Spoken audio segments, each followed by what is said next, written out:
সবকিছু পরিকল্পনা মাফিক এগোলে আগামী বছর 22শে জানুয়ারি অযোধ্যায় রাম মন্দির উদ্বোধন হতে চলেছে। গর্ভগৃহে রামলালা বিরাজমানের মূর্তি প্রতিষ্ঠার সে অনুষ্ঠানে থাকার কথা প্রধানমন্ত্রী মোদিরও। তার নজরে রেখে শেষ মুহূর্তের কাজ চলছে। রাম মন্দিরের উদ্বোধনে হাজির থাকছেন দেশের আগে থেকেই উদ্বোধনে পৌঁছে যাচ্ছেন দেশের বিভিন্ন প্রান্তের ভক্তরা।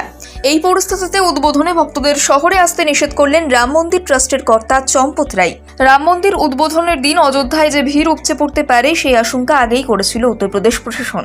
সম্প্রতি বিভিন্ন সংবাদ মাধ্যমের রিপোর্টেও দাবি করা হয়েছে যে শহরের বেশিরভাগ হোটেলেই 3 দিন অর্থাৎ 21 থেকে 23শে জানুয়ারি পর্যন্ত বুকিং করে রেখেছেন বহু মানুষ।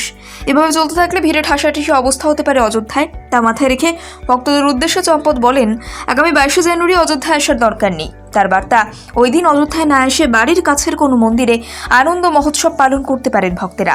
তিনি বলেন, ছোট বা বড় যে কোনো দেবতারই মন্দিরে যান 22শে জানুয়ারি, অযোধ্যায় আসবেন না। চলতি মাসে রাম মন্দিরের নবনির্মিত গর্ভগৃহের ছবি প্রকাশ করে ট্রাস্ট, কিন্তু 22শে জানুয়ারির মধ্যে যে রাম মন্দির পুরোপুরি তৈরি হবে না তা আগেই জানিয়ে দিয়েছিল ট্রাস্ট। শনিবার ট্রাস্ট কর্তা এক সাক্ষাৎকারে জানালেন, মূর্তি ও গর্ভগৃহ নির্মাণ হয়ে গেলেও বাকি কাজ সম্পূর্ণ করতে আরও বছর 2 লাগবে। বিজেপি নেতৃত্ব মনে করছেন, লোকসভা নির্বাচনের ঠিক আগে রাম মন্দিরের উদ্বোধন ঘিরে দেশে উন্মাদনা তৈরি হবে, নতুন মাইল ফলক তৈরি হবে বিজেপির ইতিহাসে। গত 5 দশকে সংঘ পরিবারের রাম মন্দির আন্দোলন চূড়ান্ত রূপ নিতে চলেছে রাম মন্দির উদ্বোধনের মধ্য দিয়ে। ট্রাস্ট সূত্রে জানা গিয়েছে, গোটা মন্দির চত্বরের কাজ শেষ হতে 2025 সাল হয়ে যাবে। লোকসভা নির্বাচনের কথা মাথায় রেখেই ততদিন পর্যন্ত অপেক্ষা করা হচ্ছে না।